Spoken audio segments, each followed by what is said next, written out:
they would be the most boring people to meet at a cocktail party. Right? The You whole wanna hear about my conversation would be, childhood? It was horrible. yeah, me. It was so horrible. This is why I'm like this.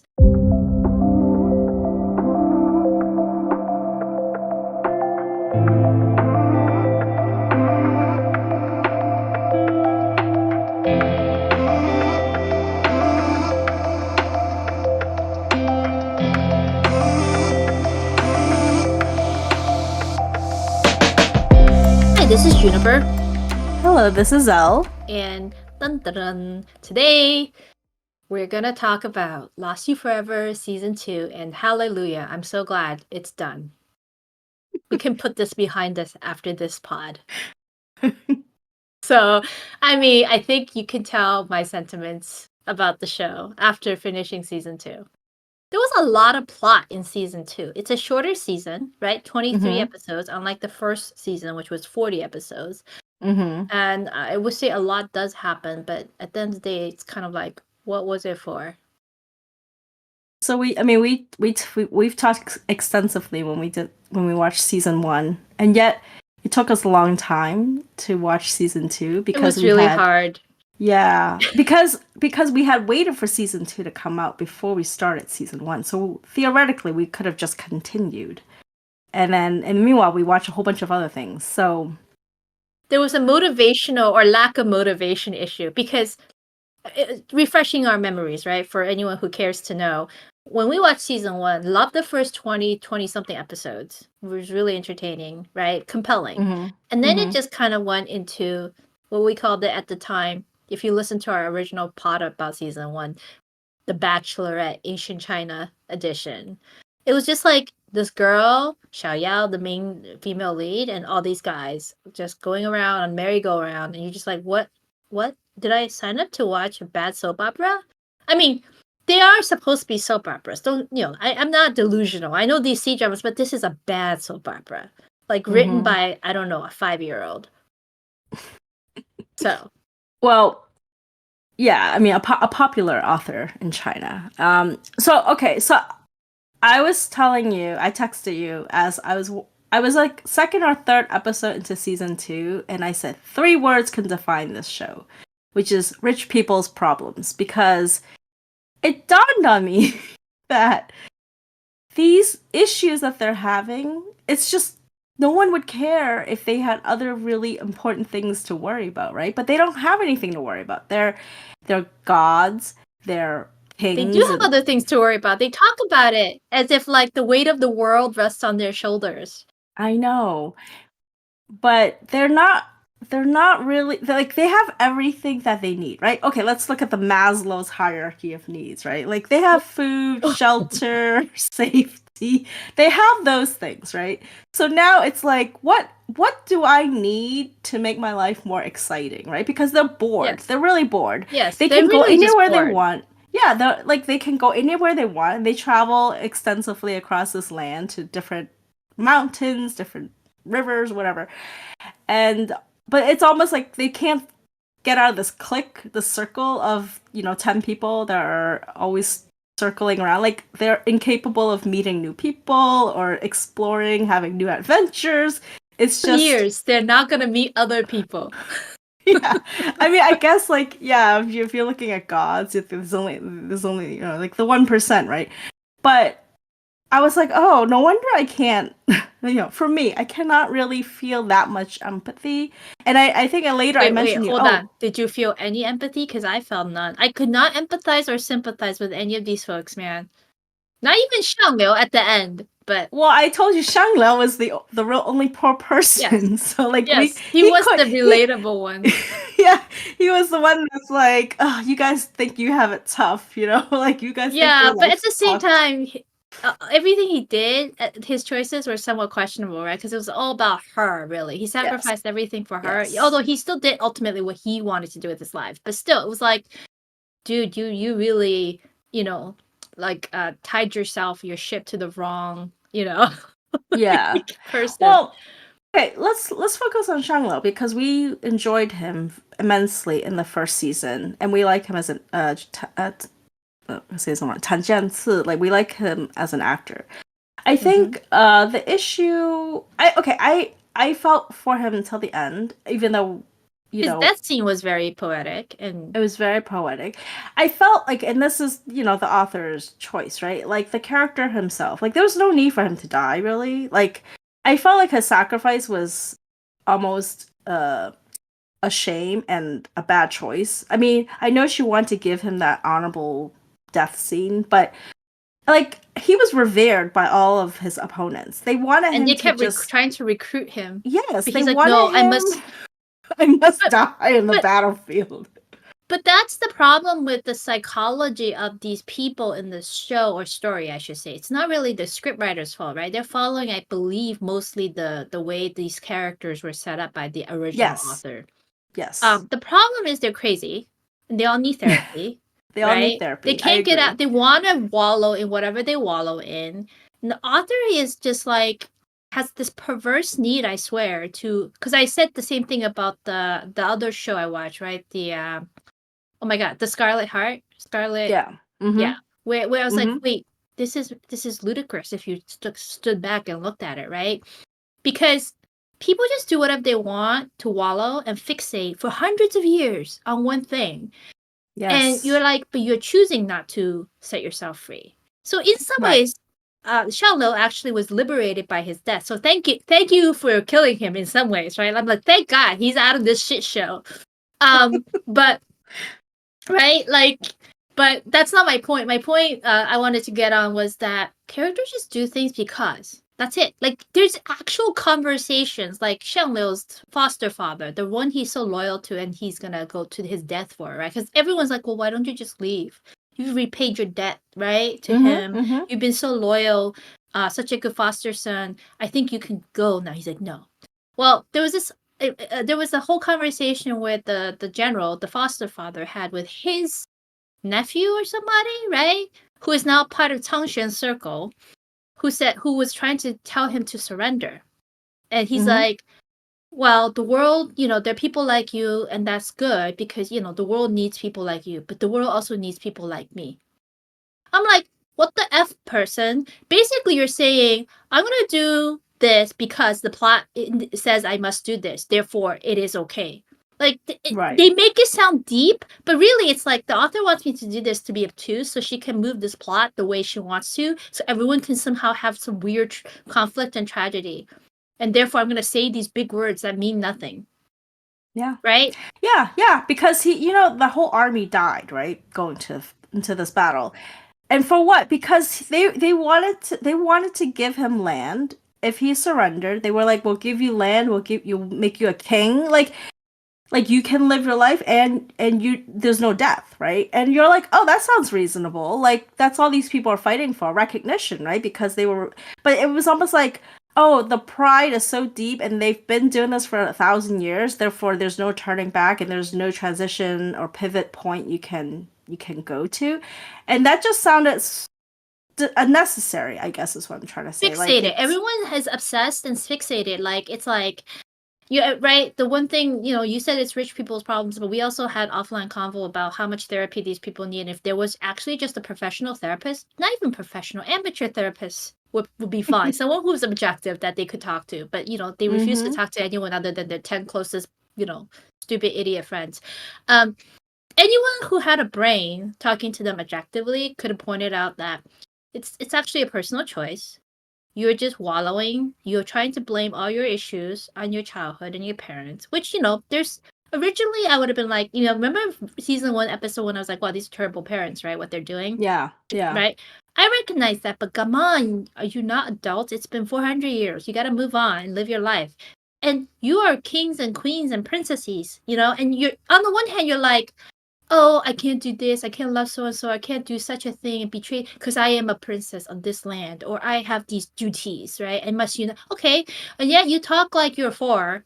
What was that? What did I say? They're 14 channeling 4 or 8, right? Yeah. Like, oh, Guga, why is life so hard? Like, who, I think you said the same thing. Who goes around calling, each other Guga, Mimi? Yeah. Right? Anymore when they're like 400 years old. You can, but just not in that, because when they do it, it's very juvenile. It's not meant. Yes, It's it's not like very an adult. infantile type of Yeah. speech that they're having with each other, right? The Mm-hmm. conversation is not a mature person conversation. It's like they regressed. Yes. So then why are you actually the king? Why are you the princess? Go regress and act like you're four, right? And people will treat you accordingly, be like, go play in the corner with your little toys, play Barbie and Ken, you know, play all your fantasies, right? Because that's what they're doing.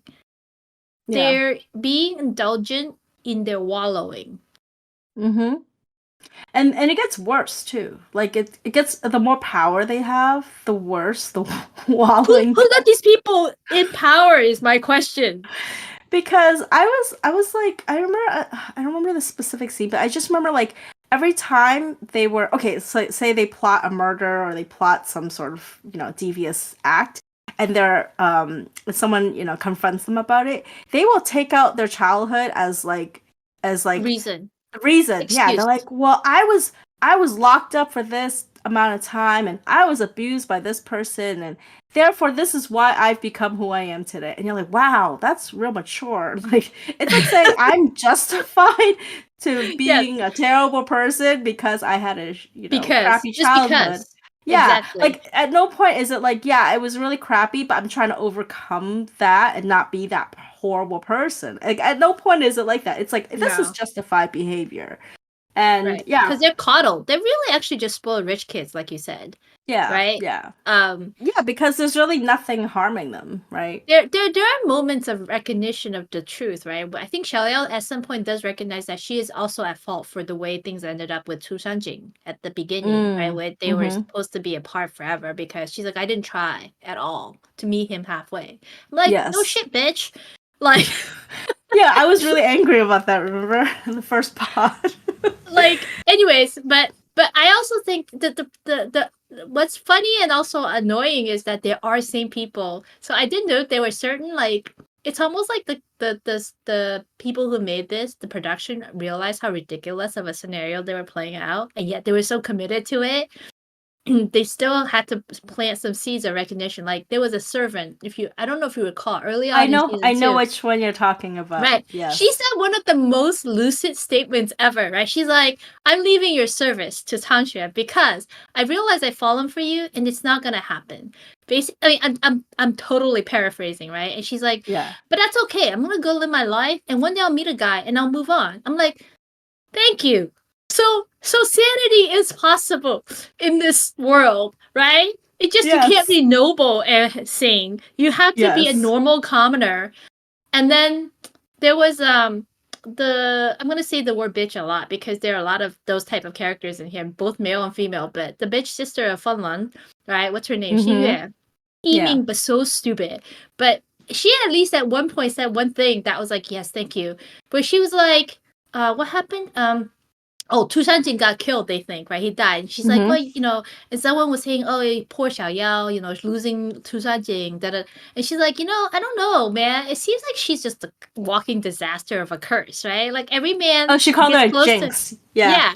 Like Fang Fengbei died. Well, he didn't really die yet, but the fake identity died, right? And Mm-hmm. then Tu Shanjing, like she's just, it's all Xiao Yao's fault. I'm like, yes, it is actually all Xiao Yao's. Yeah. Well, she's interesting too. They gave her a much bigger role in season two. Um, The sister. the sister, the queen, and I was like, I couldn't decide if I could empathize with her or not. No, Like, could I not. like. I mean, I think they didn't want you to. Right. That's a problem, right? That's what we're talking about. Like, they're not doing things because you feel like it's something that someone human would do. They're doing things because the plot wants you to feel a certain way. Let me ask you, why would someone write something like this? And what do they want the audience to get out of it? I mean, it's for a certain type of audience, but who Yes. are these people? I don't know. Well, I mean, I told you when I first read it, I only read the first one third of it, and it was English translation, so it's not the original text. But I was drawn in because I was interested in and I think in the novel the characters are not as bad. I don't want to say bad. I feel like the drama adaptation has made them More one-dimensional. Yes, almost more. So there are things I've read. I don't know if it's true. They said that they changed some of the characters because they think it's a censorship thing. So in the novel, I feel like Xiaoya and Shanglu's relationship is more apparent, and in the drama, it's more covert. Like they made Jing like very like, oh, he's the one. I feel that when I read the novel.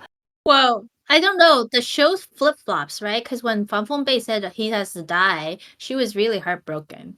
Yes, So then yes. she reacted like a forsaken lover, right? Like, oh, I'm gonna lose my lover. But then the next minute, it's like, oh, who's Xianglu, right? Like, it's like, come on, like, what? Can you decide on what direction you want to go with this? Yeah, so some comments I've read is that the in the drama they changed it to make Jing more of the one, and they didn't want too much of like a love triangle. I don't know if that's true or not. I just feel like her relationship with Shangla was always stronger and more deeper, and I think that they definitely like decided, oh, Jing is the one, and it's the more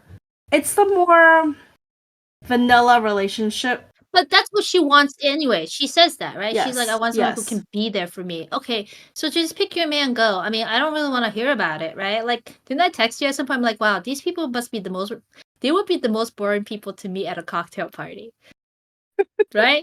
The You whole want to hear about my conversation would be, childhood? It was yeah, horrible. me. It was so horrible. This is why I'm like this. I mean, let me tell you about it. All 400 years of it, 30 years. And then Tu Shanjin would just be a dum-dum standing there smiling his, I don't know, pasted on smile, holding everyone's drinks. I mean, he did end up giving everything up to be with her, right? He gave up the role of chief. Yeah. The Well, he didn't give nephew. it up. He died. So they were like, He oh, we got to replace him because they think he died. yeah, they put the nephew, the one that he thought was his child, in.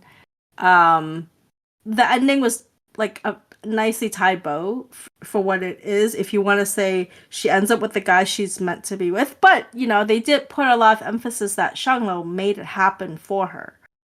I think when we were watching season 1, I said, what's going to happen with this relationship 400 years from the end without Xiang Liu there to make sure that everything goes according to plan? Because he did. He made sure she had a man, that she was able to protect herself, right?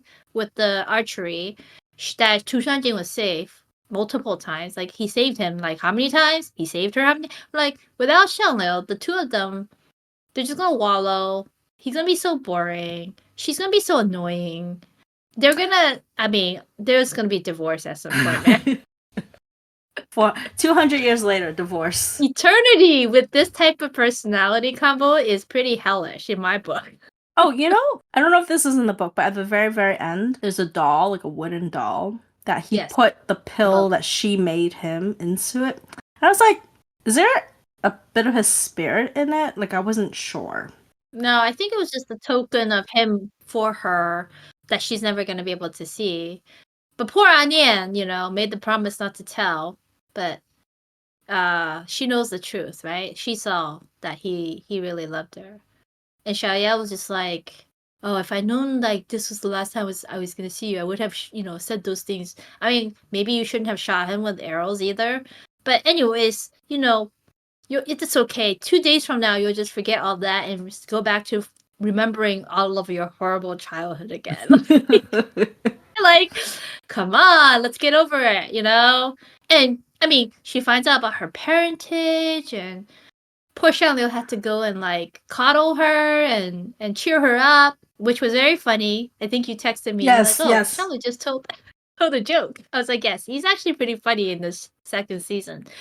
But yeah, I mean, like, honestly, none of the characters are redeemable other than We like well, none Fenglong. of the main characters.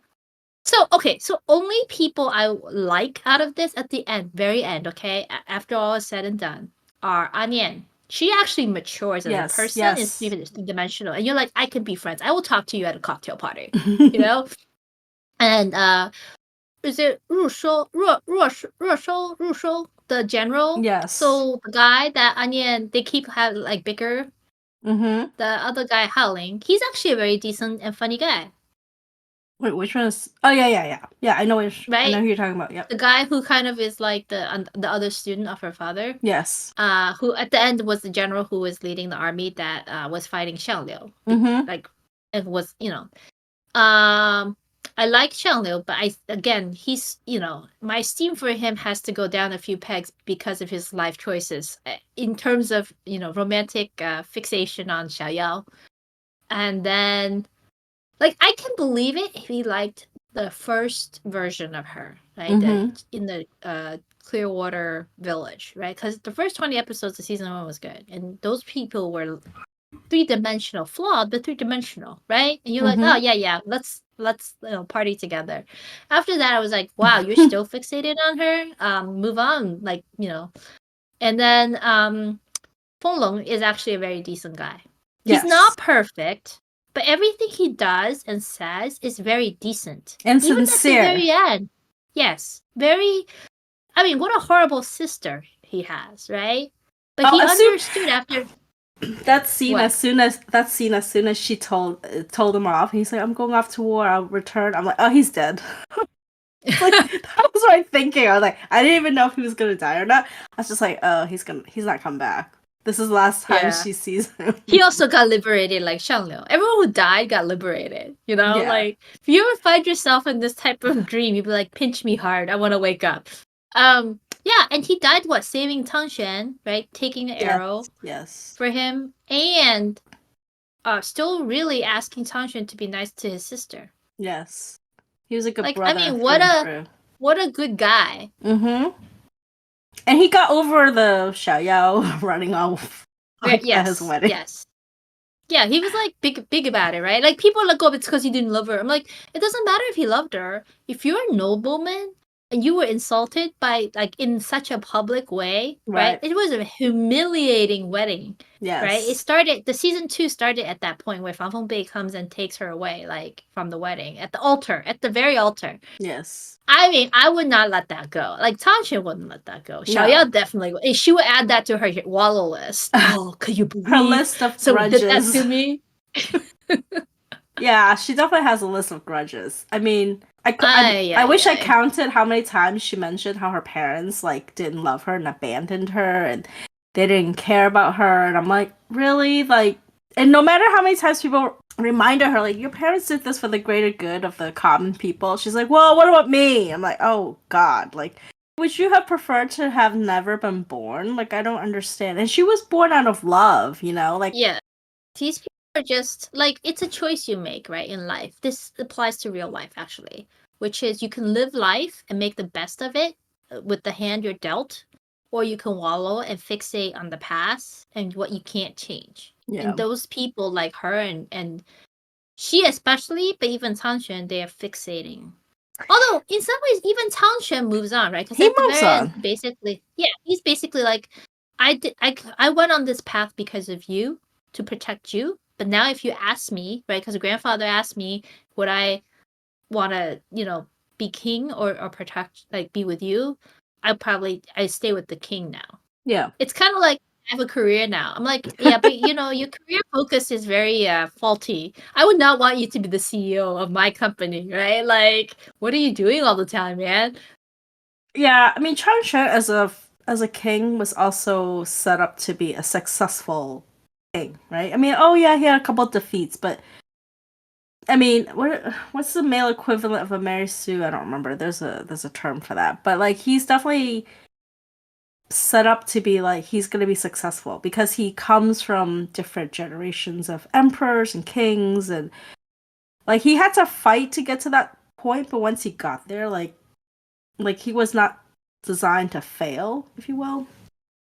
So yeah, they gave him, I mean, I guess they gave him a pseudo happy ending where he was okay with not having Xiaoyao be a love interest anymore, and he has many wives, so maybe one of them he'll end up liking at some point. I mean, they seem to like him. The first wife he married, she seemed to like him regardless of what was happening. Like, she was the few scenes that woman had, I was like, oh, she's really naively, genuinely like, I'm here to support him. And I was like, yeah, at least he has that. Yeah, I don't know. This I feel like I wasted like a good chunk of my life on this show.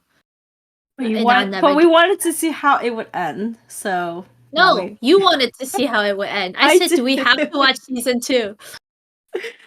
Okay. What rating? What rating would Oh you my give god. this? I mean, if it was just the first 20 episodes of season 1, I would have given it like an 8 or something, right? Mm-hmm. But now I give it like a 4.5. Okay. I had like a It's just 3.8. such a waste of 3.8 time. for me. Wow. You're Yeah. always trying to beat me, huh? It's Well, I that bad, mean, right? yeah. Like it's not even like a production issue. It's not like, No. oh, I have issues. It's just why was this made? Why did they why did Tong Hua write this story? She is a perverse person. We stake the heck away from anything else she writes, although, she filters written by her, so we'll have to see. Yeah. Who publishes this shit, and who is watching this going, oh yes, this is normal, and this is like, I don't know. It's not soap opera, like I said, right? The Bold and the Beautiful is soap opera, Right.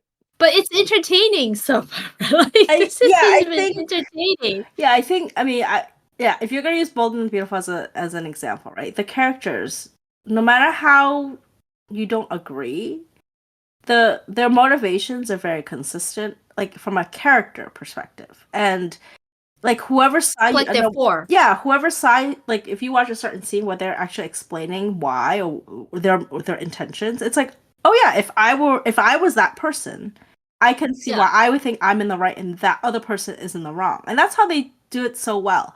I think here, like I said, like if you're not them, you feel like what is wrong with you? Like why are you doing this and why?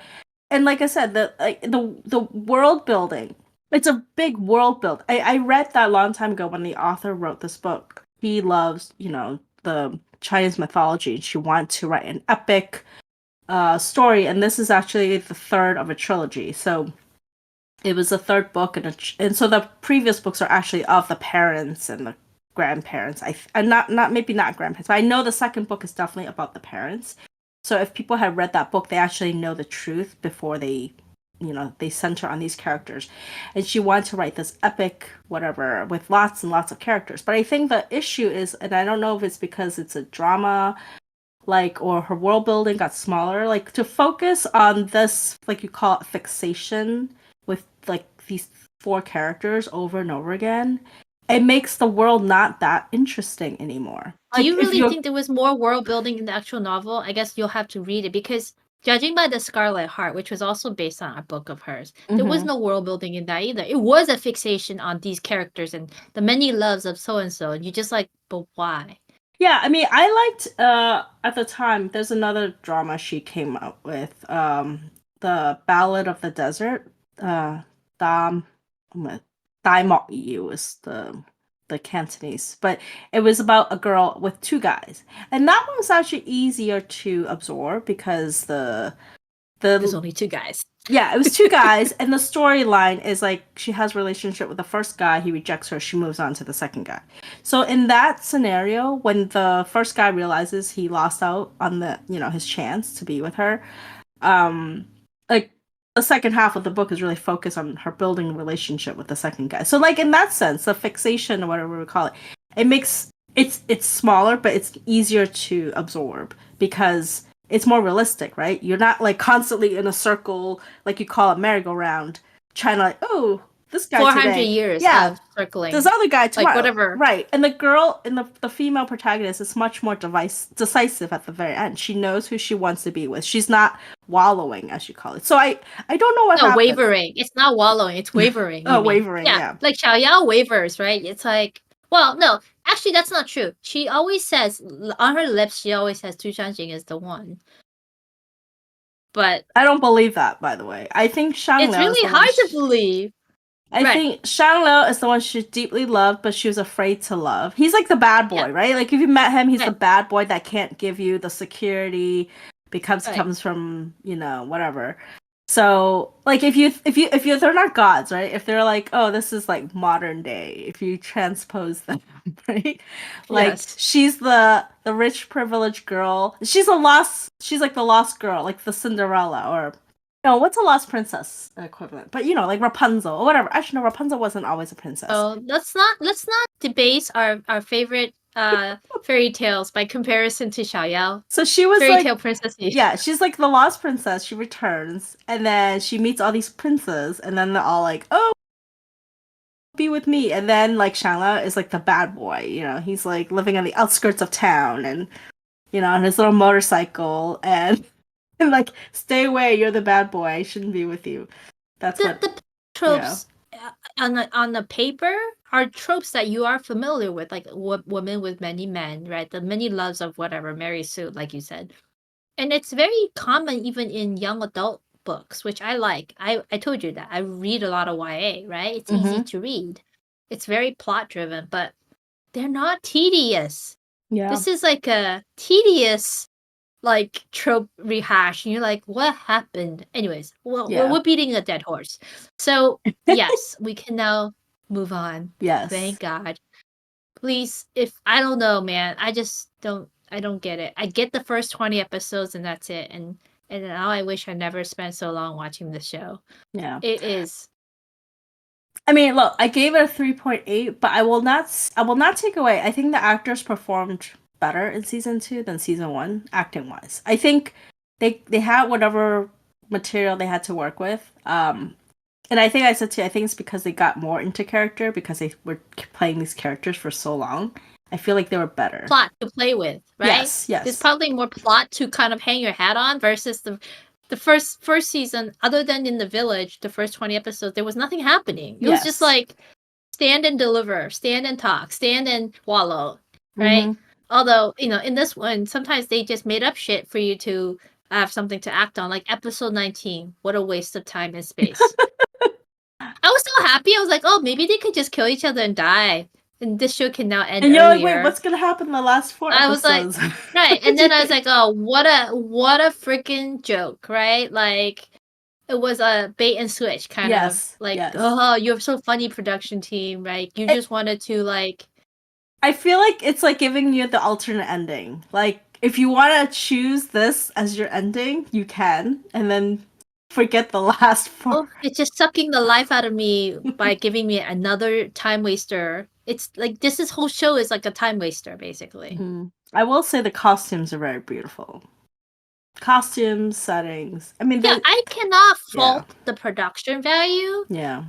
I fault the characters. Yes. And the yes. author, I don't the fault story. I don't fault the actors. I don't fault the production. I don't fault the cinema. It's really the characters that we have the biggest issue with. They're so unsympathetic, and I mean, I cannot, like I said, we said this already. You cannot empathize with them because you're like, I don't get you at all. Like, you're weird, and let's stay the heck away from me. I don't want to catch whatever you've caught, right? Like, and they're so unsympathetic. Like, you know, you obviously know the difference between empathy and sympathy, right? Empathy is like, I can feel the way you feel because I can put myself in your shoes. Yep. Right? That's empathy.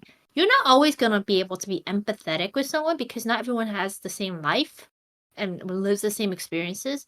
But there's also the sympathy aspect, right? Which is, I may not really relate to you that way, but I can see that you're in a shitty situation. Therefore, I'm sympathize with you.